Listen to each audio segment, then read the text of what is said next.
Lundi 27 juillet 2015, merci de suivre Télé 50 pour vous informer. L'actualité, c'est du côté de Lubumbashi où séjourne le chef de l'État depuis une semaine. Après l'inauguration samedi du bloc technique de l'aéroport international de la Luano, le chef de l'État, Joseph Kabila, a procédé ce lundi à la réception de 18 locomotives neuves dans le parc de la Société nationale des chemins de fer du Congo, SNCC.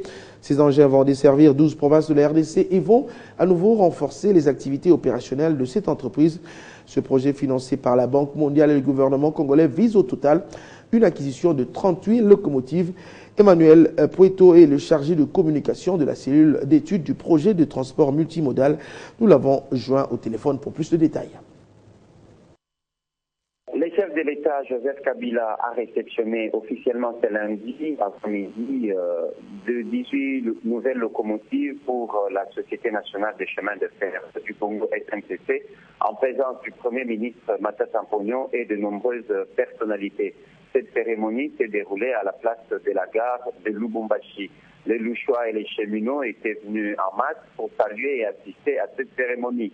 Après coupure du ruban symbolique, le chef de l'État, Joseph Kabila, est monté à bord d'une des têtes des locomotives pour recevoir des explications sur les équipements dans la cabine et a procédé au démarrage symbolique de la locomotive.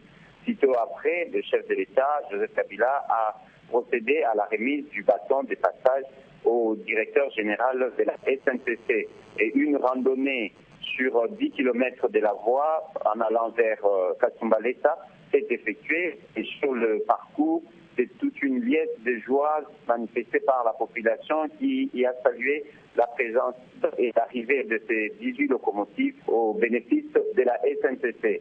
Par ailleurs, nous soulignons que les 18 locomotives est une acquisition, une dotation du projet de transport multimodal.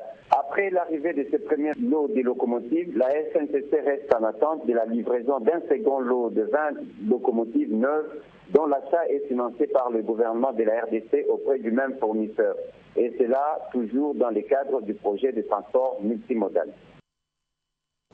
Voilà, c'est un grand événement qui mérite d'être commenté. Nous sommes en ligne toujours depuis Lubumbashi avec cette fois-ci Michel Moulongo. Lui, c'est le coordinateur de l'unité de projet multimodal. Bonjour Michel Moulongo. 18 locomotives neuves pour relancer la SNCC. Quel sera l'impact de cette acquisition sur le plan du trafic?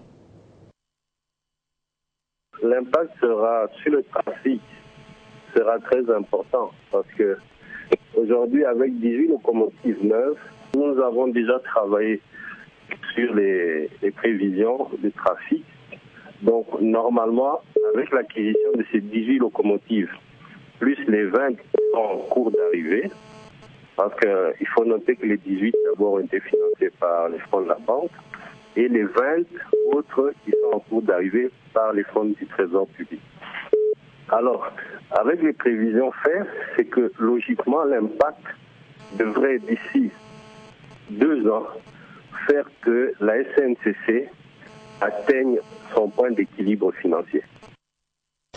Michel Moulongo, à quand la prochaine acquisition pour atteindre justement les 38 locomotives? L'autre lot des 20 autres locomotives, il y en a 8 qui devront nécessairement arriver d'ici 1 mois et demi, et puis les 12 autres seront embarqués à partir du mois de septembre pour arriver vers le mois de novembre. Donc, logiquement, d'ici la fin de cette année, du mois de décembre 2015, on devrait avoir toutes les 38 locomotives ici en République démocratique du Congo. Alors, dernière question, comment se fera l'affectation de ces locomotives avec l'avènement des nouvelles provinces, puisque nous sommes passés de 11 à 26 provinces? Il faut savoir qu'ici, on agit dans la logique du réseau de la SNCC.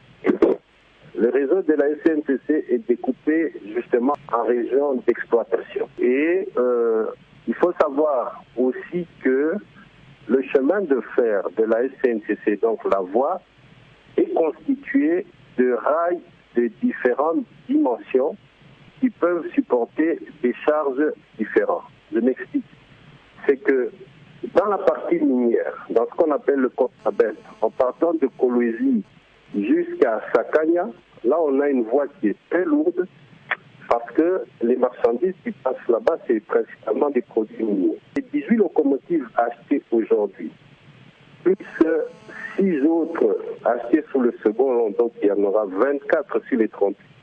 Ils vont rouler dans ce qu'on appelle la partie minière et la partie, si je dois l'intituler comme ça, la partie fret, la partie commerciale, c'est-à-dire de Lubumbashi jusqu'à Kolwezi, Sakanya, de Lubumbashi jusqu'au Kassai, donc à Moneditu.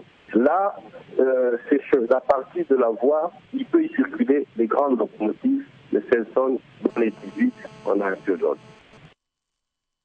Merci Michel Moulongo. Je rappelle que vous êtes le coordinateur justement de ce projet multimodal et dans le même chapitre, nous recevons sur ce plateau, bien entendu, Jean-Marie Kassamba, coordonnateur de la visibilité de la révolution de la modernité. Cette action a placé justement dans cette lignée de la révolution de la modernité. Alors on parle cette fois-ci d'une renaissance de l'espoir au niveau de la SNCC avec cette promesse tenue par le chef de l'État, puisqu'il faut le dire c'est en 2009 qu'il avait promis et voilà, quelques années plus tard, ça vient de réaliser. Oui, je pense que quand on parle du social des Congolais, c'est ça, exactement le social des Congolais. Un chef d'État n'est homme d'État que lorsqu'il promet et il réalise. Dans les cas d'espèce, c'est une renaissance pour notre compagnie nationale des chemins de fer, 41 ans après. Rappelez-vous que cette société n'existait que sur papier, comme beaucoup de sociétés d'ailleurs, pour certaines qu'il faut même liquider. Aujourd'hui, c'est la renaissance de la SNCC avec des locomotives, mais aussi la réhabilitation des voies. Avec le désenclavement de notre pays, parce que les 26 provinces vont être interconnectées avec les chemins de fer, mais aussi avec les routes. Parce qu'aujourd'hui, rappelez-vous que Joseph Kabila a fait de l'Est à l'Ouest par la route, il y a 2 ans. Aujourd'hui, les chemins de fer viennent compléter cela, et les avions aussi. Parce que la semaine prochaine, nous aurons ici les 2 premiers avions qui vont arriver Congo Airways pour désenclaver encore la République. Donc, le bien-être du Congolais, les chemins de fer, c'est quoi? C'est la marchandise. Ce sont les Congolais qui se déplacent. Mais c'est également avec quel impact économique? Voilà, justement, j'allais poser cette question. L'impact économique est immense. Parce que dans chaque gare, c'est une vie.